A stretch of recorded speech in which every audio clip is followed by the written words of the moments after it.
probatorio. ¿Qué me puede decir qué entiende por derecho probatorio? Sí, con sus propias palabras, ¿qué pudiéramos decir que es el derecho probatorio? ¿Qué se les ocurre?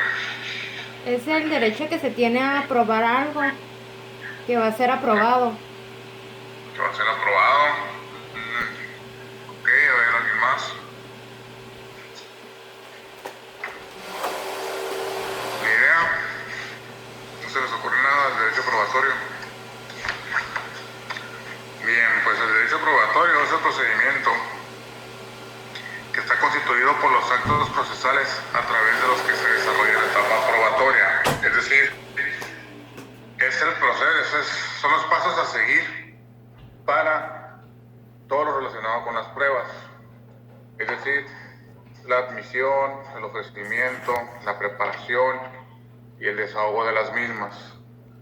Esas situaciones, esas partes que lo comprenden, pues obviamente son a cargo de las, bueno, en parte son a cargo de las partes participantes del proceso y en parte son cuestiones que solamente le competen al juez. El juez va a decidir a la hora de la admisión, va a decidir cuáles puede aceptar y cuáles no puede aceptar. A la hora de que ya se hayan desahogado, el juez va a decidir el valor que les va a dar a cada una de las etapas. Pero eso lo vamos a ir viendo un poquito más adelante. En ese sentido dice, pues, ¿cuáles actos procesales serán esos? Son los que les comento. Son estos. ¿Quién me voy a leerlos? Yo. Adelante. ¿Cuáles son actos procesales? El ofrecimiento o proposición de las pruebas por las partes, la admisión o desechamiento por parte del juez de los medios de prueba ofrecidos, la preparación de las pruebas admitidas, la práctica, desahogo o recepción de los medios de prueba que hayan sido ofrecidos, admitidos y preparados. Al pronunciar la sentencia definitiva, el juez realiza la operación con la cual culmina el procedimiento probatorio, la cual debe ser expresada y motivada en la parte de la sentencia dominada, considerándose. Ok, bien.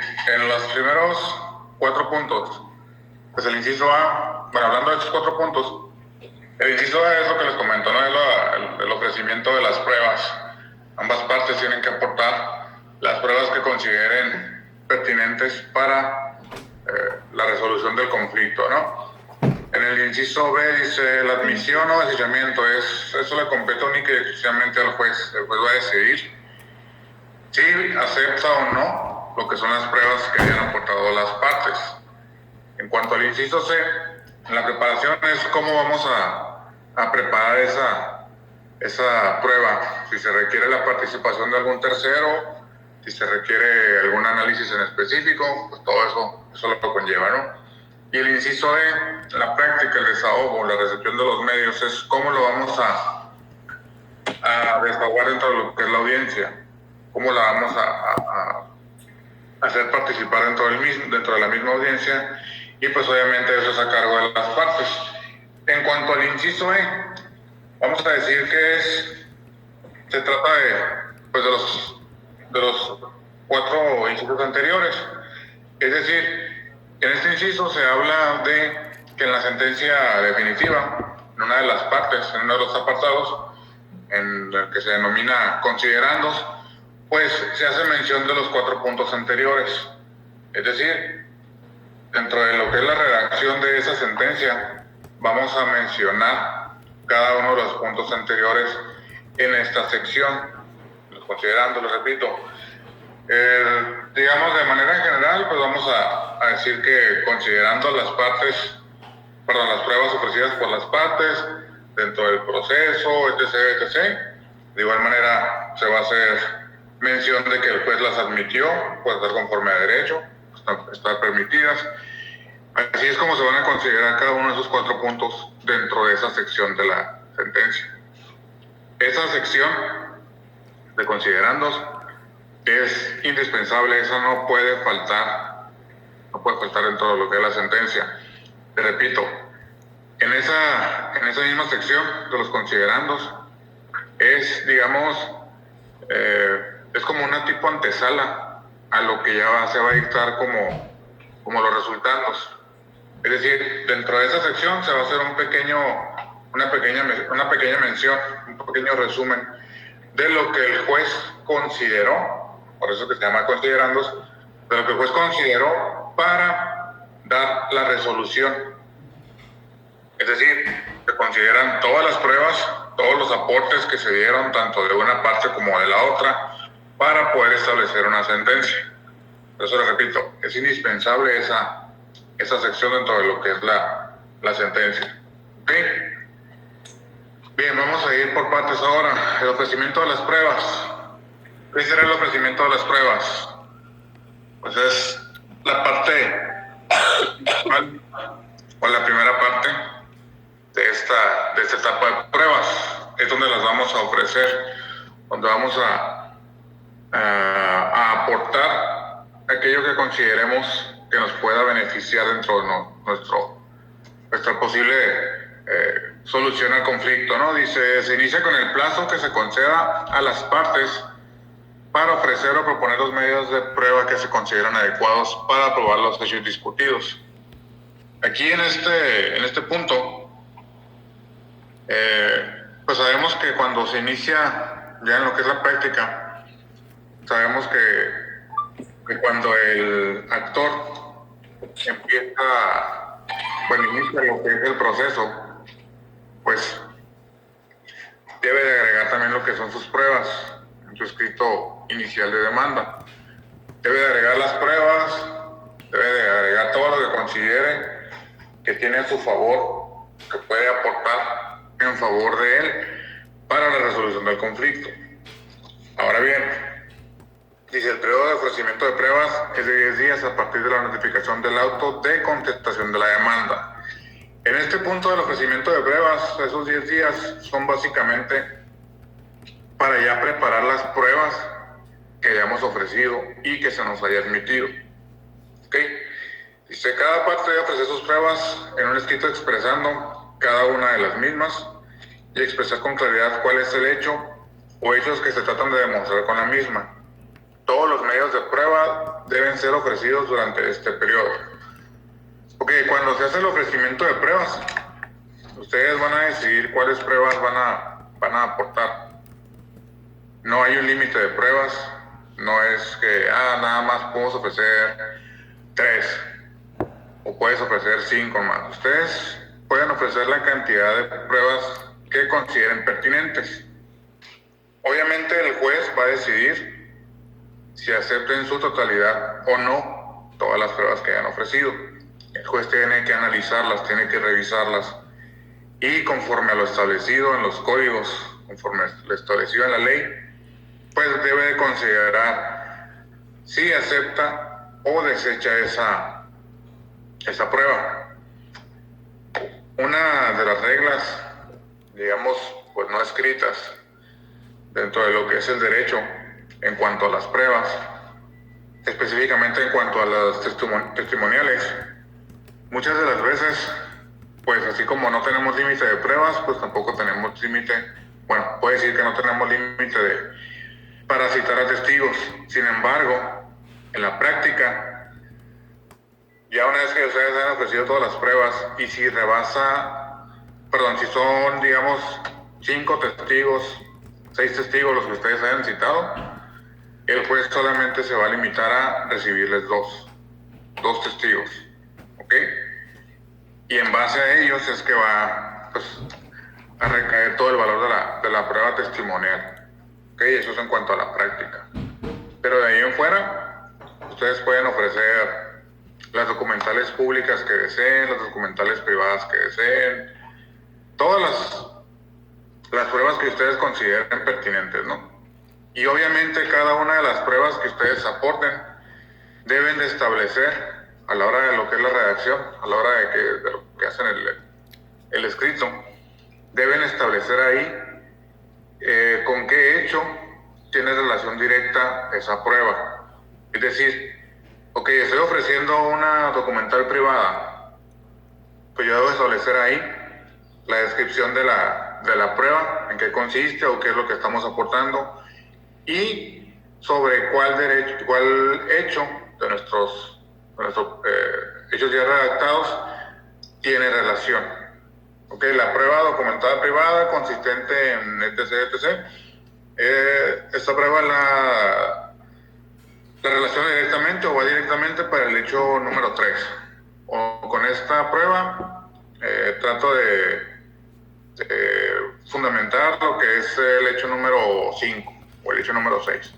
O sea, siempre debe tener el hecho con el cual está relacionado directamente esa prueba, ¿no? Sabemos que a grandes rasgos o de manera general las pruebas van relacionadas con el conflicto, ¿no?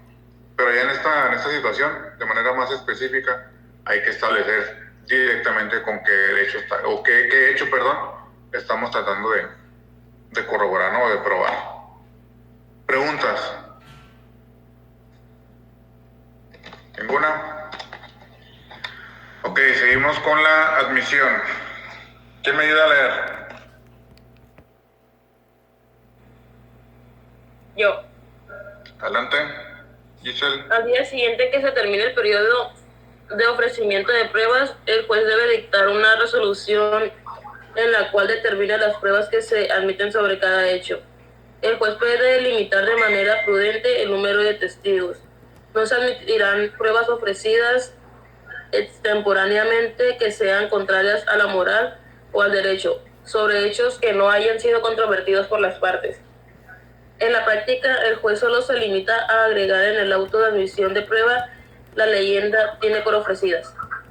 Al admitir las pruebas, el juez debe considerar su pertinencia, es decir, su relación con el objeto de la prueba y su idoneidad, o sea, su aptitud para probar los hechos. Ok, bien, como les comentaba, primeramente en la admisión, pues es únicamente el juez el que debe decidir, o el que va a decidir, si admite o desecha las pruebas ofrecidas. Okay. Es la única persona que puede decidir eso. Ni el actor ni el demandado pueden decir, sí admita esa prueba o deseche que ella no. Solamente el juez. Y de igual manera, como les dije, en cuanto a la prueba testimonial, esa sí nos la van a limitar. El límite es de 2. Muy rara vez son 3 testigos, pero ya en asuntos realmente muy especiales, ¿no? Pero por lo general en la práctica son dos testigos los que nos permiten. De igual manera, pues aquellas pruebas que sean contrarias a la moral o al derecho, pues van a ser desechadas. Y de igual manera, aquellas pruebas que se hayan ofrecido sobre hechos que no son controvertidos.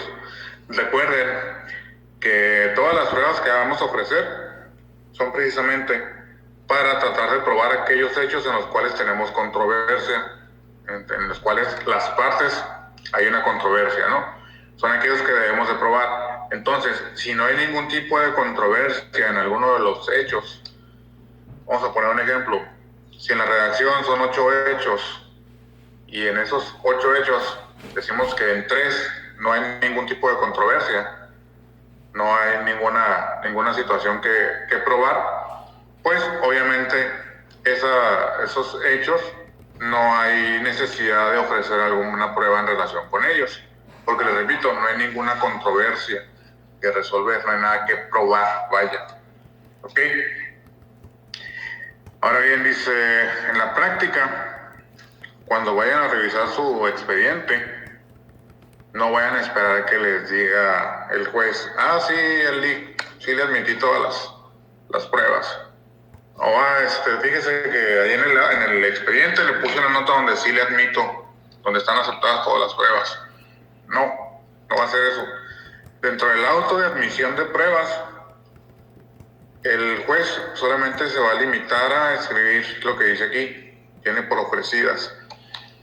Cuando vean esa leyenda, ese texto, esa frase dentro de lo que es el expediente o el auto, quiere decir que las pruebas que se encuentren dentro de esa redacción son aquellas que les admitieron. repito, esto es en materia civil, ¿no? Siempre, no esperen que diga, le admito tal y cual prueba, o le admito las pruebas fulanas, tutana y perengana, no. Solamente se les agrega esa leyenda. Las tiene por ofrecidas y ya con eso se entiende que fueron admitidas y que es momento de que ustedes las preparen para el desahogo de las mismas. ¿Ok? De igual manera, pues al estar admitiendo las pruebas, el juez pues debe de considerar directamente con qué hecho es el que se va a relacionar o con qué hecho tiene relación y cómo es que se debe de desahogar esta misma prueba, ¿no? Al final de cuentas, repito, el juez solamente se limita a admitir o a desechar todas las pruebas. Quienes las van a desahogar, quienes realmente las van a llevar a la práctica, son las partes. Él solamente va a observar, va a tomar los puntos a consideración para la resolución de la controversia y es todo. ¿Preguntas? No. Entonces, Seguimos con la preparación. ¿Qué será la preparación? la manera que se van a preparar las pruebas para poderlas desahogar o presentarlas. Exactamente. Aquí el texto dice, las pruebas deberán prepararse con oportunidad para que en la audiencia puedan recibirse. Si estamos hablando de una testimonial, ¿cómo la pudiéramos preparar? ¿O cómo la vamos a preparar? Preparando a los testigos, formulándoles las preguntas que se le van a realizar para que al momento de que se presenten ante el juez empiecen a, pues, que tengan conocimiento del tema. ¿Vale? Que tengan conocimiento del tema y que no coincidan con el otro testigo. Exactamente. En la práctica, eso que acabamos de comentar acerca de los testigos no se debe de hacer. Eso es lo que dice la ley. A eso se le denomina leccionar. Estamos leccionando a los testigos. ¿Qué quiere decir eso? Que estamos preparándolos para que realmente digan lo que nosotros queremos que digan en el proceso. Para que digan lo que nosotros consideramos que nos va a ayudar dentro del mismo proceso. Eso es leccionar. Pero en la práctica, eso no está permitido. No lo debemos hacer. ¿Ok? Es una regla no escrita, vaya. No se debe hacer. Más, sin embargo, no conozco hasta ahorita ningún abogado que no lo haga. Todos, absolutamente todos los abogados lo hacemos. ¿Por qué? Porque la testimonial muchas veces es aquella prueba a la cual le dan mayor valor que el resto de las pruebas. Entonces, si estamos analizando que esta prueba tiene un valor bastante fuerte dentro de lo que es nuestro proceso, que nos va o a perjudicar o a beneficiar al 100% dentro de nuestro conflicto, pues obviamente a mí me conviene hablar con mis testigos para decirles o para pedirles, orientarlos acerca de lo que deban comentar dentro de lo que es la prueba, el desahogo de las pruebas. ¿Por qué? Porque muchas veces los testigos no lo hacen de mala fe, pero muchas veces aportan cosas que lejos de ser en beneficio para el proceso, nos terminan por perjudicar. ¿Okay? Por eso es importante que se hable previamente con los testigos.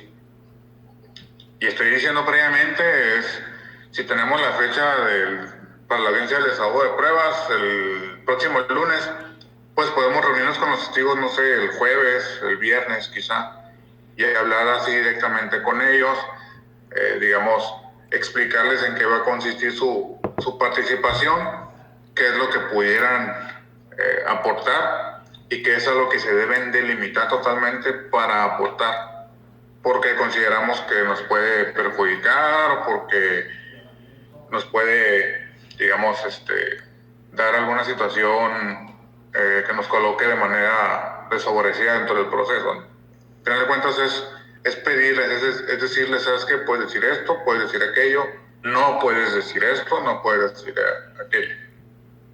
Y sobre todo, también comentarles y explicarles cómo deben de ser las respuestas.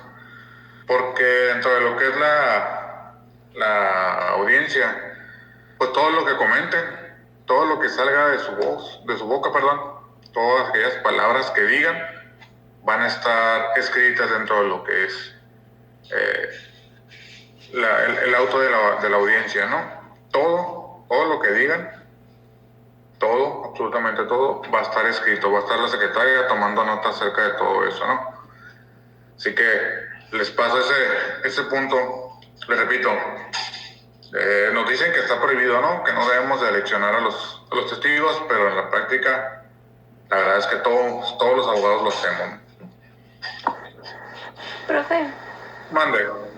¿lo que se hable con los testigos es confidencial o alguien más se va a enterar? Lo que se hable con los testigos dentro del desahogo de las pruebas. Sí, para prepararlos.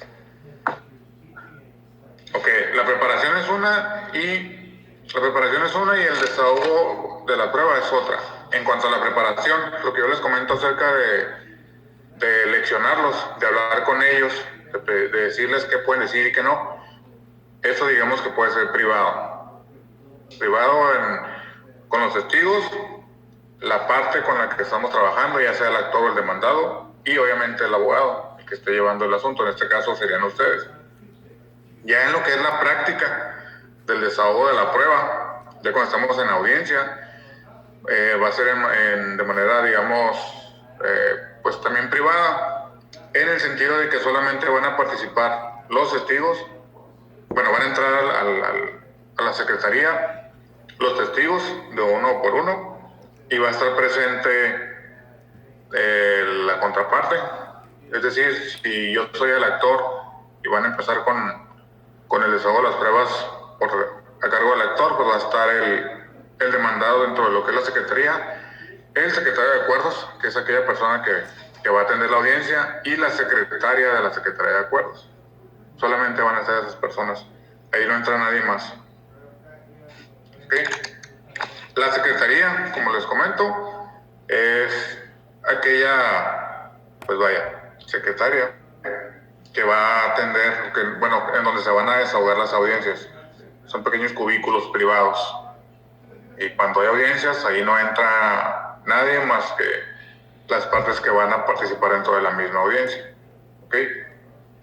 A diferencia de la materia penal, con los juicios orales y que las audiencias son públicas, aquí en materia civil todas las audiencias son privadas. ¿Okay? ¿Alguna otra pregunta? No. Bueno, la práctica. ¿Quién me ayuda a leer? A ver, Ana.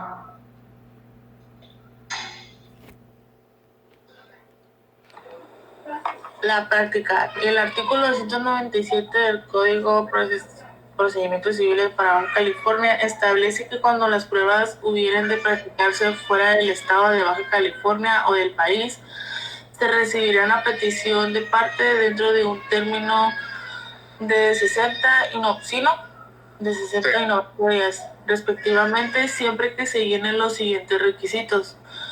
El primero es que se solicite durante el ofrecimiento de pruebas. El segundo, que se indiquen los nombres y residencia de los testigos que hayan de ser examinados cuando la prueba sea testimonial.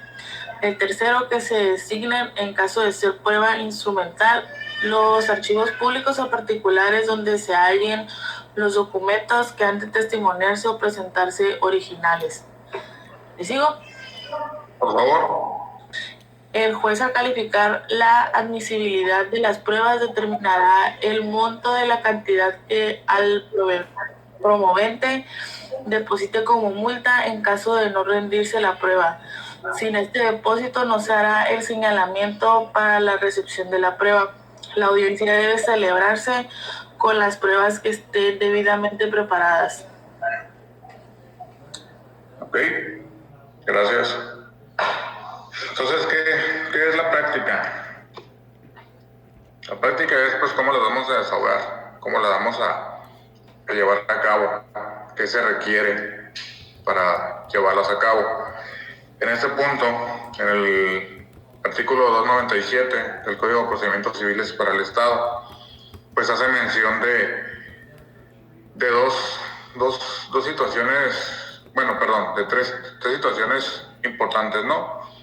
Que es cuando las pruebas no se pueden hacer dentro de lo que es, pues, del Estado, el recinto del juzgado o inclusive del país.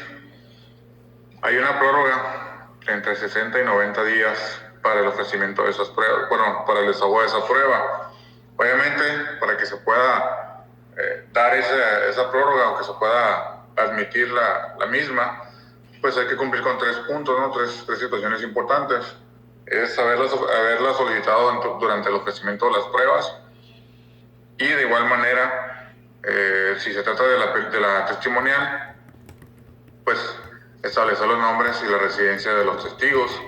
Y por último es, en caso de que sean documentos públicos o particulares, es decir, prueba instrumental, documentales, si no los tenemos en poder, pues hay que hacer mención de en dónde se ubican esos documentos y el por qué no los tenemos en nuestro poder. Un ejemplo de eso, las escrituras de una casa. Si estamos tratando un asunto de un divorcio necesario, donde hay una gran controversia, y queremos hacer mención de que la casa nos pertenece o alguna de las partes, pero no tenemos la manera de probarlo a través de lo que son las escrituras o los títulos de propiedad, porque no los tenemos en posesión, puesto que esa casa todavía se debe, no se ha liquidado, pues debemos de hacer mención el por qué no tenemos esos documentos que nos servirían para probarlos y en dónde se encuentran. ¿Okay? Es importante hacer mención de eso con tiempo, desde el ofrecimiento de las pruebas, para que el juez lo considere. Si se nos pasó ese punto en el ofrecimiento de pruebas, ya no va a haber posibilidades de hacer esa mención, ¿no? Y ya no se va a poder subsanar. Por ende, nos van a desechar esa prueba. ¿Ok? ¿Preguntas? Nada, todo está bien. Bien, terminamos este tema. Está fácil, ¿no? Está corto. Básicamente, pues es lo relacionado ya con las pruebas directamente. La admisión, desechamiento, validación, etc. ¿Preguntas sobre ese tema? ¿Comentarios? No, profe, todo está muy entendible, muy. ¿Todo está claro? Sí. Y pues, a lo que están sus diapositivas se ve muy fácil de Está muy entender. fácil, ¿verdad? Muy fácil. Bien, vamos a seguir con el segundo tema. Segundo tema del día. Los medios de prueba. ¿Tienen idea de lo que son los medios de prueba?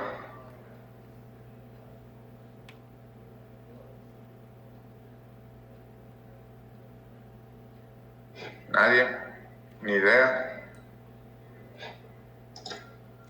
¿Quién sabe qué será? Las formas, ¿no? Para presentar la prueba. ¿Podría? Las formas. Ok. las formas, las herramientas, todo lo que vamos a ocupar para deshogar esa prueba. Vamos a empezar, ¿no? Los medios de prueba, pues son los instrumentos con los cuales se pretende lograr el asesoramiento del juzgador sobre los hechos objeto de prueba. Todo lo que requerimos para desahogar esa prueba. Absolutamente todo eso, todo lo que se requiera para el desahogo, pues son los medios de prueba, ¿no? Todo, absolutamente todo. Ahora bien, estos instrumentos pueden consistir en dos situaciones muy diferentes y que tenemos o que debemos de tener en consideración. Pueden ser objetos materiales o conductas humanas. En cuanto a los objetos materiales, pues básicamente pues está fácil, ¿no? Son todos los documentos, todas las fotografías que pudiéramos aportar en dado caso que tengamos fotografías o que sean necesarias. Aquellos documentos, ¿cuáles documentos? Documentos privados, documentos públicos, los cuales tenemos en poder o tenemos acceso y que nos pueden ayudar a probar lo que estamos ofreciendo lo que estamos haciendo mención en nuestra redacción de hechos, que al final de cuentas nos va a ayudar directamente para la resolución del conflicto. En cuanto a las conductas humanas, pues el ejemplo es declaraciones de testigos, dictámenes periciales, inspecciones judiciales, ¿no? Esas son las conductas humanas. Sí queda claro la diferencia entre lo que son los objetos materiales y las conductas humanas. Sí, porque una es ¿cómo se llama? Pues es físicamente y la otra es, pues, es presencial, ¿no? Se Sí, podría pudiera decir. ser así. Al final de cuentas, una es pues un documento y otra es un aporte directamente de una persona. Ahora bien, dentro de este punto de las conductas humanas, dice, cuando el medio de prueba consiste en una conducta humana, conviene distinguir con claridad dos puntos: el sujeto de prueba y el medio de prueba. Les repito, en las conductas humanas, ¿ok? El sujeto de prueba, pues es aquella persona que nos va a aportar alguna cuestión dentro de lo que es el proceso. Puede ser un testigo, puede ser un perito. Esa persona como tal es solamente el sujeto de prueba. Es aquel sujeto que va a participar directamente en este tipo de prueba. Te repito, puede ser un testigo o puede ser un perito. Ahora bien, el medio de prueba va a ser el aporte que dé esta persona. ¿Cuál aporte? Si es un testigo, pues obviamente su testimonio, lo que comente acerca de esta situación que le compete o que conoce, ¿ok? Y en cuanto al perito, el medio de prueba que va a aportar va a ser su dictamen pericial, lo que resultó de la participación de él dentro de lo que es la prueba. ¿Ok? Quiero que quede claro ese punto. El sujeto de prueba es una cosa y el medio de prueba es otra. Les repito, el sujeto de prueba son las personas como tal. Nosotros mismos somos los sujetos de prueba, perdón.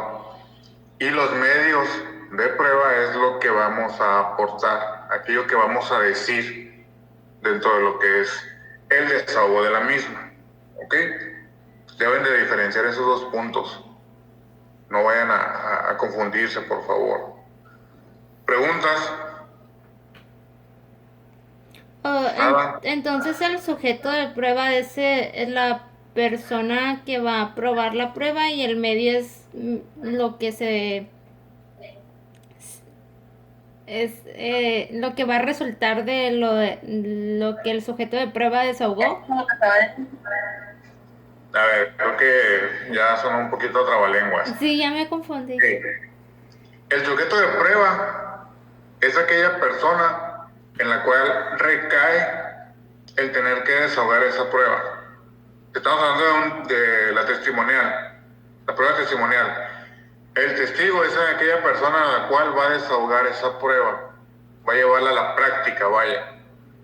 Pero lo que vamos a considerar como medio de prueba, o sea, lo que nos va realmente a importar, o lo que nos va a servir directamente, no es la persona, sino lo que haya comentado, su testimonio, lo que haya dicho, es lo que realmente se va a considerar para la controversia, es lo que realmente nos va a ayudar, vaya, o perjudicar en dado caso, ¿no?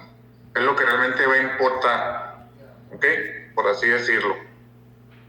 ¿Sí queda clara la duda, Paulina? Sí. Ok. ¿Alguien más con alguna duda?